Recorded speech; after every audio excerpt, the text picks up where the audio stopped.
Hello students, कैसे हैं आप सब लोग। कैसे तैयारी चल रही है आपकी। तो BLLB third semester BLLB fifth semester के बच्चों, आपके लिए मेरा नया वीडियो में लेके आया हूँ आज, जो है कॉन्स्टिट्यूशनल लॉ के इम्पोर्टेंट क्वेश्चंस। जैसा कि मैं हर वीडियो में आपसे वादा करता हूँ कि मेरे क्वेश्चंस में से ही पेपर आएगा, तो इस बार फिर से मैं एक बार आपसे वादा करता हूँ, बीएलएलबी फिफ्थ सेमेस्टर के जो बच्चे हैं और एलएलबी फर्स्ट सेमेस्टर के जो बच्चे हैं, उन दोनों के लिए कॉन्स्टिट्यूशन लॉ का इम्पोर्टेंट क्वेश्चन की सीरीज लेके आया हूँ। पिछले 3 वीडियो मैं आपके बीच में डाल चुका हूँ, लॉ ऑफ क्राइम यानी कि IPC Indian penal code, Hindu law और कॉन्ट्रैक्ट 2। अब चौथा वीडियो मैं आपके बीच में लेके आया हूँ, कॉन्स्टिट्यूशनल लॉ। इसके बाद मेरा ज्यूरिस्प्रूडेंस रह जाएगा, वही मैं आपको दे दूंगा, तो पांचों वीडियो आपके बीच में आ जाएंगे। अब मेरा हर बार ये दावा रहता है कि 70% जो पेपर है मेरे बताए हुए क्वेश्चंस में से ही आएगा, और 70% मार्क्स की हमेशा मैं गारंटी दे के आपके साथ चलता हूँ। तो मेरे वादे को पूरा करना है मेरा प्रण है, और मैं हमेशा कोशिश करता हूँ कि बीएलएलबी के बच्चे और एलएलबी के बच्चों के लिए काफ़ी पढ़ाई में सरल कर दूँ, ताकि बच्चे जो है वो इजीली पास हो पाए, उनको काफ़ी प्रॉब्लम ना हो। तो जो भी बच्चे मेरे वीडियो से जुड़े हुए उनका बहुत शुक्रिया, बहुत धन्यवाद। इतने टाइम से आप मेरे को वीडियो में देखते आ रहे हैं, और काफ़ी कमेंट्स के थ्रू पता भी लगता है कि आपको कितनी हेल्प हो रही है मेरे क्वेश्चन से। आपके जो मुझे व्हाट्सएप पे मैसेजेस आते हैं, इंस्टाग्राम पे जो मैसेजेस आ रहे हैं, उसके अलावा जो आप मेरे फेसबुक पेज पर मुझे कमेंट कर रहे हैं, वो सब मुझे अच्छा लगता है, और पता लगता है कि हाँ मैं बच्चों को कितनी हेल्प कर पा रहा हूँ। तो मेरा एक ही मोटिवेट है कि इंडिया में ज़्यादा से ज़्यादा लॉ ग्रेजुएट हो, ताकि बच्चों जो है लॉ प्रोफेशनल हो, लॉ की नॉलेज रहे बच्चों को। क्योंकि जब हमें लॉ की नॉलेज होती है तो फिर हमें किसी से भी डरने की या कोई ज़रूरत नहीं होती। तो आइए शुरू करते हैं आज का वीडियो। इंपॉर्टेंट क्वेश्चन है कॉन्स्टिट्यूशन लॉ के, 70 मार्क्स गारंटेड है जो बच्चे इस वीडियो में बताए गए क्वेश्चन को कर एग्जाम देने जाएंगे। तो जो चौधरी चरण सिंह यूनिवर्सिटी मेरठ और मां शकुम्भरी यूनिवर्सिटी सहारनपुर, दोनों बच्चों के लिए इंपॉर्टेंट क्वेश्चन है। 70% मार्क्स जो है आपके गारंटेड है। कॉन्स्टिट्यूशनल लॉ के क्वेश्चंस मैं आपके बीच में लेके आ रहा हूँ आज। बीएलएलबी फिफ्थ सेमेस्टर और एलएलबी फर्स्ट सेमेस्टर के बच्चों के लिए काफी लाभदायक वीडियो है। ये बच्चे काफी अच्छी सीरीज है, जो आप देखेंगे तो आपको काफी लाभ मिलेगा। पिछले बार से जो बच्चे मेरे साथ जुड़े हुए हैं उनको पता है कितना लाभ होता है इन क्वेश्चन से, और अभी जो नए बच्चे जुड़ रहे हैं वो भी इसको देखें, ताकि उनको भी पता लग पाए कि एजुकेटर ऑफ दिल्ली आपकी कितनी मदद करता है एग्जाम के टाइम पर। तो क्वेश्चन नंबर जो 1 है हमारा, वो है discuss the salient features of the Indian constitution. भारतीय संविधान की मुख्य विशेषताओं पर चर्चा करें। दूसरा क्वेश्चन जो है हमारा, the constitution of India is the federal in the form but unitary in the structure, discuss करें। इसी में एक क्वेश्चन और भी इस तरह पूछ सकता है आपसे एग्जाम में, as compare to other federal constitution what are the distinctive features of the constitution of india, write in the detail। एक और तरीके से आपसे क्वेश्चन, यही सेम क्वेश्चन है, आंसर सेम ही आएगा। एक और तरीके से आपसे एग्जाम में पूछ सकता है, describe the characteristics of the federal constitution, do you consider the constitution of India is a federal, give reason of your answer. एक और तरीके से यही सेम क्वेश्चन जो है 1, 2, 3 और चौथे तरीके से भी पूछ सकता है, लेकिन आंसर आपका सेम ही आएगा। इसीलिए मैंने क्वेश्चन की नंबरिंग चेंज नहीं की है। सारे क्वेश्चन जितनी तरीके से आपसे एग्जाम में पूछेगा वो सारे मैंने आपको इसी में बता दिए।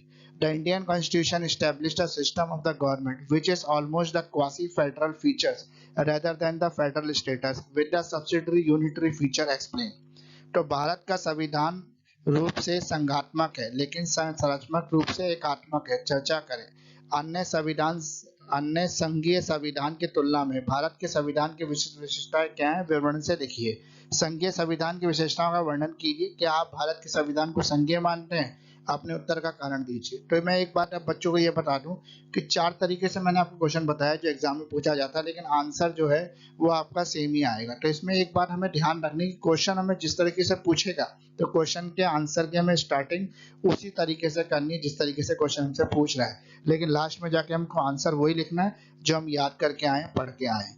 तो हमें एक चीज को ये समझने की जरूरत है कि आंसर हमारा वही रहेगा, क्वेश्चन चाहे फर्स्ट मेथड से पूछे, सेकंड से पूछे, थर्ड से पूछे या फोर्थ से पूछे, आंसर हमें वही लिखना है जो हम याद करके गए हैं एग्जाम में। लेकिन सिर्फ इतना हमें करना है कि स्टार्टिंग और एंडिंग हमें इन्हीं लाइनों के साथ करनी है जो एग्जामिनर हमसे पूछना चाहता है। यानी कि कंटेंट सेम है, लेकिन जो बॉडी सेम है, शरीर सेम है, लेकिन उसके जो पोशाक, उसके जो कपड़े हैं, वो उस तरीके से आपको पहना देना। अगर वो टी शर्ट मांग रहा था आप टी शर्ट पहना दो, वो अगर शर्ट मांग रहा था शर्ट पहना दो, जीन्स पैंट चाहता था जीन्स पैंट, ट्राउजर चाहता है ट्राउजर, फॉर्मल ड्रेस चाहता है तो फॉर्मल ड्रेस। यानी कि सिर्फ पहनावा चेंज करना, इंटरनल मटेरियल सारा वही रहेगा।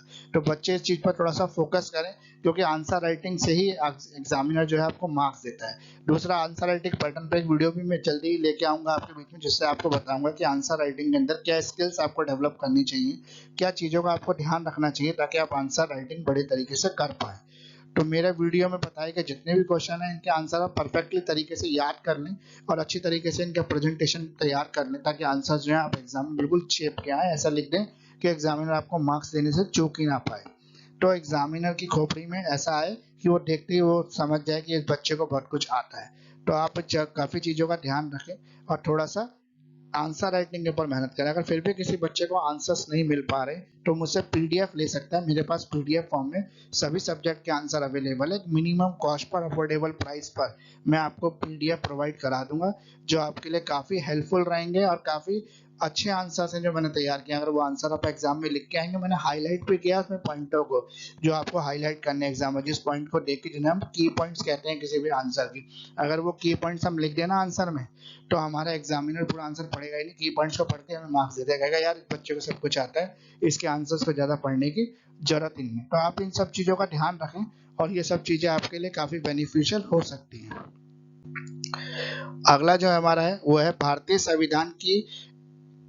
संविधान सरकार की एक प्रणाली को स्थापित करता है जो सहायक एकात्मक सुविधाओं के साथ एक संघीय स्थिति के बजाय लगभग अर्ध संघीय विशेषताएं हैं। व्याख्या करें। पिछला जो क्वेश्चन था क्वेश्चन नंबर 2, उसके इंग्लिश में 4 थे ना, तो उसमें से हिंदी के 3 पीछे हो गए, तो चौथा ही ये बात है। यानी कि क्वेश्चन कैसे भी पूछेगा आंसर आपको वही लिखना है। मैंने आपको डिटेल में सब कुछ पिछले वाली स्लाइड में बता दिया है, तो इसको ध्यान से आप देख लीजिए। और क्वेश्चन नंबर 3 की तरफ हम जा रहे हैं। क्वेश्चन नंबर 3 है हमारा, the preamble of the Indian Constitution set out the main objective which the constitution makers wanted to achieve. Discuss the statement. बहुत ही इंपॉर्टेंट क्वेश्चन है प्रेम्बल के बारे में। इंडियन कॉन्स्टिट्यूशन के प्रेम्बल के बारे में काफी पूछता है कि संविधान की प्रस्तावना क्या है, उसके उद्देश्य क्या है, उसके ऑब्जेक्टिव क्या है, उसके इंपॉर्टेंस क्या है, उसके कैरेक्टरिस्टिक्स क्या है, ये पूछता है आपसे। तो ये क्वेश्चन काफी इंपॉर्टेंट है, जरूर करके जाएं। इसको एग्जाम के पॉइंट ऑफ व्यू से मोस्ट इंपॉर्टेंट क्वेश्चन मैं आपको कह सकता हूँ ये है। पिछला वाला, फेडरल वाला, सेकंड और थर्ड वाला। भारतीय संविधान की प्रस्तावना उन मुख्य उद्देश्यों को निर्धारित करती है जिन्हें संविधान निर्माता प्राप्त करना चाहते थे। कथन पर चर्चा करनी। इस कथन को आपको चर्चा में लाके बताना है कि यह सही है या गलत है। Right a short note on the fundamental duties, it's objective and importance. तो मौलिक कर्तव्य और इसके उद्देश्य और महत्व पर एक संक्षिप्त टिप्पणी लिखनी है आपको। तो इंपॉर्टेंट क्वेश्चन है, फंडामेंटल ड्यूटीज के बारे में पूछ सकता है आपसे। What do you understand by fundamental right? Fundamental right से आप क्या समझते हैं? Against whom fundamental rights are available? किसके अगेंस्ट फंडामेंटल राइट अवेलेबल होते हैं? जैसे आपको पता है स्टेट्स के अगेंस्ट अवेलेबल होते हैं। Are they amendable? क्या इनको अमेंड किया जा सकता है? बिल्कुल किया जा सकता है, पहले भी कई बार अमेंड हो चुका है। Refer to the importance supreme court decision on the subject. Fundamental right के ऊपर सुप्रीम कोर्ट के जो माइलस्टोन डिसीजंस आए, लैंडमार्क डिसीजंस आए, वो 1-2 केस अगर आप लिख दें तो इसका बढ़िया आंसर तैयार हो जाएगा। जैसे कहते हैं ना, सोने पे सुहागा हो जाएगा, उसी तरह से लैंडमार्क जजमेंट लिखने से हमारा आंसर परफेक्टली मेड हो जाएगा। What is the effect of the fundamental right on the pre constitutional law? तो ये दोनों क्वेश्चन हो सकते हैं जिसमें आंसर आपका सेम ही आएगा। मौलिक अधिकारों से आप क्या समझते हैं? किसके विरुद्ध मौलिक अधिकार उपलब्ध हैं? क्या ये संशोधन योग्य है? इस विषय पर सर्वोच्च न्यायालय के महत्वपूर्ण निर्णयों को संदर्भ में ले। मौलिक अधिकारों का पूर्व संवैधानिक कानूनों पर क्या प्रभाव पड़ता है? काफी इंपॉर्टेंट क्वेश्चन है, सारे क्वेश्चन इंपॉर्टेंट होते हैं। मेरे को पता है कि मैं हर सब्जेक्ट में आपको 16-17 क्वेश्चन देता हूँ और ये दावा करता हूँ, जो कोई भी दावा नहीं करेगा, कि 70% पेपर जो है मेरे बताए हुए क्वेश्चंस में से ही आएगा। तो आएगा, लेकिन आपको पढ़ना तो पड़ेगा ही, और पढ़ के अगर आप जाएंगे, आंसर परफेक्ट तैयार करके जाएंगे और आपकी किस्मत तेज रहती है और मेरा साथ आपके साथ रहता है, तो आप अच्छे मार्क्स स्कोर कर सकते हैं। सीसीएस यूनिवर्सिटी के अंदर 60 मार्क्स आप इजीली गेन कर सकते हैं। 60-70 स्कोर आप आसानी से कर सकते हैं। तो आइए आगे अगली स्लाइड देखते हैं क्या क्वेश्चन है। तो अगले स्लाइड में देखें तो, in what circumstances and by whom can the fundamental rights guaranteed by the constitution suspended? किन परिस्थितियों में किसके द्वारा संविधान द्वारा गारंटेड मौलिक अधिकारों को निलंबित किया जा सकता है, यानी कि मौलिक अधिकार जो है, फंडामेंटल राइट जो है, उनको कब सस्पेंड किया जा सकता है, और अगर वो सस्पेंड हो सकते हैं तो किन परिस्थितियों में उनको सस्पेंड कर सकते हैं, और क्या परिस्थितियां हैं, कौन सी ऐसी सिचुएशंस है जिसके अंदर फंडामेंटल राइट जो है लागू नहीं होते हैं। तो क्वेश्चन नंबर 7 है आपका, equality in the dynamic concept, right to equality जिसे कहते हैं, with the many aspects of the dimensions and it can not be imprisoned within the traditional limit discussed with the help of the judicial pronouncement। समानता कई पहलुओं और आयामों के साथ गतिशील अवधारणा है, इसे पारंपरिक सीमाओं के भीतर कैद नहीं किया जा सकता। न्यायिक घोषणाओं की सहायता से चर्चा कीजिए। तो ये भी एक इम्पोर्टेंट क्वेश्चन है, आप करें इसको, जरूर करें, इसका आंसर तैयार करें बड़े तरीके से। What is the freedom of the speech and expression, state the reasonable restriction and explain with the relevant case laws. तो केस लॉस लिखने से ये बेनिफिट होता है कि जब हम केस लॉस लिख के आते हैं तो चेक करने वाले एग्जामिनर को ये लगता है हाँ बच्चे को जरूर आता है, इसलिए तो बच्चे ने केस लॉ लिखे हैं, या इसलिए बच्चा केस लॉ लिख पाया। तो आप भी कोशिश करें कि केस लॉस लिख के आए, क्योंकि केस लॉस लिखना काफी अच्छा आंसर तैयार हो जाता है केस लॉस लिखने की वजह से। तो भाषण और अभिव्यक्ति की स्वतंत्रता क्या है, उचित प्रतिबंध बताएं और प्रशासनिक केस कानूनों के साथ व्याख्या करें। तो freedom of speech and freedom of press lies at the root of the all democratic organisation, examine refer to leading cases. भाषण और प्रेस की स्वतंत्रता सभी लोकतांत्रिक संगठनों की जड़ में निहित है। मुख्य मामलों का संदर्भ, दोनों क्वेश्चंस हैं, आंसर लगभग सेम ही होगा, इसलिए मैंने दोनों क्वेश्चन नंबर 8 में ही लिख दिए। तो आप इसको अच्छी तरह से कर लें, क्योंकि मेरा ये दावा रहता है कि जितने क्वेश्चन मैं बता के जाता हूँ आपको, या जितने क्वेश्चन मैं आपको कराता हूँ वीडियो के थ्रू, उसी में से पेपर आएगा। तो इस बार भी मेरा ये प्रॉमिस है आपको कि 5th सेमेस्टर का जो आपका पेपर है वो मेरे बताए हुए से ही क्वेश्चन में से पेपर पूरा सेट होगा। तो आप इसी तरह मेरे साथ जुड़े रहिए लेटेस्ट अपडेट पाने के लिए एजुकेटर ऑफ दिल्ली, और फिर काफी सारे मोटिवेशनल वीडियो भी मैं आपके बीच में लेके आने वाला हूँ, जो टाइम टू टाइम आपसे शेयर करता रहूंगा। लेकिन आंसर राइटिंग परफेक्टली तैयार करना, क्योंकि फ्रेंड्स क्वेश्चन तो मेरे बताए हुए आ सकते हैं, लेकिन आंसर तो आप ही के लिखने से मार्क्स मिलेंगे। तो इसलिए आंसर बढ़िया लिखना। यूट्यूब की सहायता कभी मत लेना आंसर लिखने के लिए, क्योंकि यूट्यूब पे जो आंसर है वो कंप्लीट नहीं है, वो वीडियो देखने के लिए, समझने के लिए बहुत बढ़िया चीजें हैं, लेकिन आंसर राइटिंग का मटेरियल नहीं है उनके अंदर। आपको अगर आंसर चाहिए तो आप गूगल सर्च कर सकते हैं, गूगल पे बहुत सारे ब्लॉग्स हैं एडवोकेट्स के, लीगल एक्सपर्ट्स के, उन ब्लॉग्स पे बहुत परफेक्टली आंसर उन्होंने तैयार करके दे रखे हैं, वो आंसर आपके काफी हेल्पफुल रहेंगे। इसके अलावा आप बुक्स भी प्रेफर कर सकते हैं, मानसी पढ़ सकते हैं, यूनिक पढ़ सकते हैं, लॉ गुरु पढ़ सकते हैं, बहुत सारे राइटर्स की बुक हैं वो भी पढ़ सकते हैं आप, कॉन्स्टिट्यूशन की एक बहुत बड़ी बुक आती है, अलग से बुक आती है, वो भी आप पढ़ सकते हैं। तो कहीं से भी आंसर तैयार करें, लेकिन यूट्यूब की सहायता से बिल्कुल आंसर तैयार ना करें, क्योंकि यूट्यूब पे आंसर जो है परफेक्टली नहीं होते हैं। Explain the problem in respect of the convention for the offense provided under the Article 20 of the Constitution।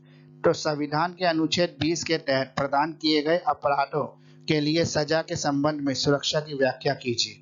अच्छा क्वेश्चन है, कर सकते हैं आप इसको भी। Question number 10, discuss the provision related to the protection of the life and the personal liberty in the Article 21 of the Constitution of India, state how the provision can be implemented judicially। Bharat के संविधान के अनुच्छेद 21 में जीवन और व्यक्तिगत स्वतंत्रता की सुरक्षा से संबंधित प्रावधानों पर चर्चा कीजिए। बताइए कि प्रावधान कब न्यायिक रूप से कैसे लागू किए जा सकते हैं, यानी कि प्रावधानों को हम न्यायिक रूप से कैसे लागू कर सकते हैं, ये बताना बहुत ही इंपॉर्टेंट क्वेश्चन है, जरूर करें इसको, बिल्कुल ना छोड़ें। Article 21 most important fundamental constitution का है, इसको जरूर करके जाए। अगला है question number 11, cultural and educational right of minorities, अल्पसंख्यकों के सांस्कृतिक और शैक्षिक अधिकार। बहुत ही इंपॉर्टेंट क्वेश्चन है, सारे क्वेश्चन छोड़ देना, लेकिन ये वाला क्वेश्चन बिल्कुल मत छोड़ना। Cultural educational right of minority बहुत ही इंपॉर्टेंट क्वेश्चन है। Discuss the right against exploitation given in the constitution of India, Bharat के संविधान में दिए गए शोषण के विरुद्ध अधिकार पर चर्चा करें। इंपॉर्टेंट क्वेश्चन है, काफी इंपॉर्टेंट क्वेश्चन है, जरूर करके जाना है इसको, अच्छा क्वेश्चन है। Discuss the constitutional rights of the freedom of the religion, whether one is the free to induce the conversion of the other to his own faith। Bharat में धर्म के स्वतंत्रता के संवैधानिक अधिकारों पर चर्चा करें। क्या कोई दूसरों को अपने विश्वास में परिवर्तित करने के लिए, प्रेरित करने के लिए स्वतंत्रता, यानी कि धर्म परिवर्तन इंडिया में अलाउड है या नहीं है, ये आपको बताना है। और अच्छा क्वेश्चन है, करके जाएंगे तो बढ़िया रहेगा। टोटल 16 क्वेश्चन ही तो मैं आपको दे रहा हूँ, ज्यादा क्वेश्चन थोड़ी ना है यार, इतना भी नहीं करोगे तो आप क्या पढ़ाई करोगे? 16 क्वेश्चन तैयार करने में कितने दिन लगते हैं? मुश्किल से हार्डली 3 दिन। मैं तो कहता हूँ 2 दिन में भी तैयार हो सकते हैं, 8 क्वेश्चन एक दिन में तैयार करें तो। लेकिन 3 दिन मान लो, चलो 3 दिन में कर लो, या 3 दिन में भी नहीं कर सकते तो 4 दिन में तैयार कर लो। अभी तो डेट शीट आपकी आई नहीं है, समय है बहुत। सर ने बहुत पहले ही आपको क्वेश्चन दे दिए हैं। अब तो समय भी आपके पास है। पहले तो आप समय का बहाना बनाते थे कि हमारे पास समय नहीं है पढ़ने का, लेकिन अब तो समय भी आपके पास है। तो समय भी आपके पास है, क्वेश्चंस भी आपके पास है, लेकिन पढ़ना आपको है। तो पढ़िए। कोई भी डाउट होता है तो मुझसे कमेंट सेक्शन में कमेंट लिखकर पूछ सकते हैं। मैं आपकी हेल्प के लिए हमेशा अवेलेबल रहता हूँ 24/7। कभी भी मुझे मैसेजेस कीजिए। व्हाट्सएप पे मुझे कांटेक्ट कर सकते हैं। मेरा व्हाट्सएप नंबर अभी आपको दे दूंगा वीडियो के लास्ट में। साथ में आप मुझे इंस्टाग्राम पे कांटेक्ट कर सकते हैं। इंस्टाग्राम पे आप मुझे मैसेजेस कर सकते हैं। इंस्टाग्राम पे भी मैं एक्टिव रहता हूँ। साथ में आप मुझे Facebook page educator of Delhi से भी जुड़ सकते हैं। वहां पर भी आप मुझे कमेंट में लिखकर पूछ सकते हैं। तो फ्रेंड्स, इस तरीके से मेरे साथ बने रहिए। अगला क्वेश्चन देखते हैं हम लोग क्या है। क्वेश्चन नंबर 14 है, article 32 is the soul and the heart of the constitution. Explain doctor Ambedkar statement with the relevant case law. अनुच्छेद 32 संविधान की आत्मा और हृदय। ये शब्द डॉक्टर भीमराव अंबेडकर ने कहे थे। प्रशासनिक केस लॉ के साथ बताना है कि अंबेडकर के इस शब्दों को कहने के पीछे क्या रीजन था। What remedies can be enforced under Article 32 of the Constitution of India? तो Constitution of India के अंदर जो रेमिडीज हैं, जो आपको रेमिडीज मिलती हैं, जो आपके आर्टिकल 32 को एनफोर्स करती हैं, वो क्या है, उसके पीछे क्या रीजन है। तो ये क्वेश्चन काफी अच्छे क्वेश्चन है। टोटल 16 क्वेश्चन पे आपको दे रहा हूँ, ज्यादा क्वेश्चन नहीं दे रहा। फिर भी अगर आपको आंसर नहीं मिल पा रहे हैं तो आप आंसर के लिए मुझसे पीडीएफ ले सकते हैं। पीडीएफ में एक अफोर्डेबल प्राइस पर आपको उपलब्ध करा दूंगा। काफी मिनिमम कॉस्ट ले रहा हूँ मैं आपसे। यार मेरी भी फैमिली है, मुझे भी फैमिली का खर्चा चलाना होता है, इसलिए कुछ छोटा मोटा अमाउंट मैं आपसे लेता हूँ। लेकिन फिर भी मेरा एम यही रहता है कि जो बच्चे वर्किंग है, जिन बच्चों के पास समय नहीं है, उन बच्चों को जैसा मटेरियल दे पाऊँ कि वो बच्चे पढ़ के पास हो जाए। क्योंकि आप लोग अगर एलएलबी करेंगे और लॉ ग्रेजुएट हो जाएंगे तो आपको लॉ की नॉलेज रहेगी। तो सोसाइटी में कोई भी आपको हरेस नहीं कर सकता, किसी तरीके से आपका फायदा नहीं उठा सकता। क्योंकि अगर हमें लॉ की नॉलेज रहती है तो दूसरा व्यक्ति भी इस चीज का सम्मान करता है कि इस व्यक्ति को पूरी लॉ की नॉलेज है, ये एडवोकेट है। तो आप कोशिश कीजिए। मैं तो ये चाहता हूँ कि गवर्नमेंट जो है ना, स्कूल के अंदर ही लॉ की एजुकेशन जो है कंपलसरी कर दे, ताकि बच्चों को कंट्री के लॉ की एटलीस्ट जानकारी तो रहे। तो अगला क्वेश्चन है हमारा, क्वेश्चन नंबर 15 है, discuss briefly the directive principle of the state policy. संक्षेप में राज्य के नीति निर्देश सिद्धांतों पर चर्चा करें। Most important question. सारे क्वेश्चन छोड़ देना, डायरेक्टिव प्रिंसिपल कभी मत छोड़ना। डायरेक्टिव प्रिंसिपल वो नीतियां हैं, नीति निर्देशक सिद्धांत हैं, जिनको कंपलसरी नहीं बनाया कॉन्स्टिट्यूशन बनाने वालों ने, लेकिन फिर भी कहीं ना कहीं ये कंपलसरी। अगला, discuss the relationship between fundamental right and directive principle statement. ऊपर वाला क्वेश्चन, ये वाला क्वेश्चन सेम ही है, इसलिए नंबर मैंने इसको अलग नहीं दिया है, सेम नंबर में ही रखा है, इसको 15 ही है। मौलिक अधिकार राज्य निश्चित सिद्धांतों में क्या संबंध है ये बताना है। पहले डायरेक्टिव प्रिंसिपल लिख देना, फंडामेंटल राइट की डेफिनेशन डाल देना, फिर दोनों के अंदर क्या संबंध है ये बता देना। Article question number 16 last question है वीडियो का। Article 14 of the Constitution of India forbid the class legislation but does not forbid the classification. Explain. Important question है फ्रेंड्स, बहुत ही इंपॉर्टेंट क्वेश्चन है बच्चों, इसको जरूर कर लेना। भारत के संविधान का अनुच्छेद 14 वर्ग विधान को प्रतिबंधित करता है, लेकिन वर्गीकरण को प्रतिबंध नहीं करता। समझाइए। क्लासिफिकेशन अलाउड है, लेकिन क्लास लेजिस्लेशन अलाउड नहीं है। ऐसा रीजन क्या है, इसके पीछे क्या रीजन है और ऐसा क्यों किया है संविधान बनाने वालों ने, ये आपको बताना है। Discuss the doctrine of the reasonable classification. On what ground the state can make classification while making the law. उचित वर्गीकरण के सिद्धांत की विवेचना कीजिए कि कानून बनाते समय राज्य किन आधारों पर वर्गीकरण कर सकता है। काफी इंपॉर्टेंट क्वेश्चन हमने कवर कर लिए। वीडियो के लास्ट क्वेश्चन था, 16 क्वेश्चन हमने कवर कर लिए। और इसी के साथ मैं आपको ये प्रॉमिस दोबारा से कर दूं कि मेरा प्रॉमिस है 70% पेपर इन्हीं क्वेश्चंस में से आएगा। और आप अगर इन क्वेश्चंस को करके जाते हैं तो आपको काफी फायदा और काफी हेल्प मिलेगी इन क्वेश्चन से। मेरे इन क्वेश्चंस को कीजिए। मुझे कमेंट सेक्शन में जो भी प्रॉब्लम है आपकी वो लिख के बताइए। आप मुझे मेरे व्हाट्सएप नंबर पर कॉन्टेक्ट कर सकते हैं, आप मुझे इंस्टाग्राम के थ्रू कॉन्टेक्ट कर सकते हैं, आप मुझे फेसबुक पेज पर भी लाइक कर सकते हैं, वहां पर भी कमेंट लिख के अपनी प्रॉब्लम्स को शेयर कर सकते हैं। तो मैं आपकी प्रॉब्लम्स के लिए 24/7 अवेलेबल हूँ। बिल्कुल बेझिझक होकर आप मुझसे अपनी प्रॉब्लम डिस्कस कीजिए।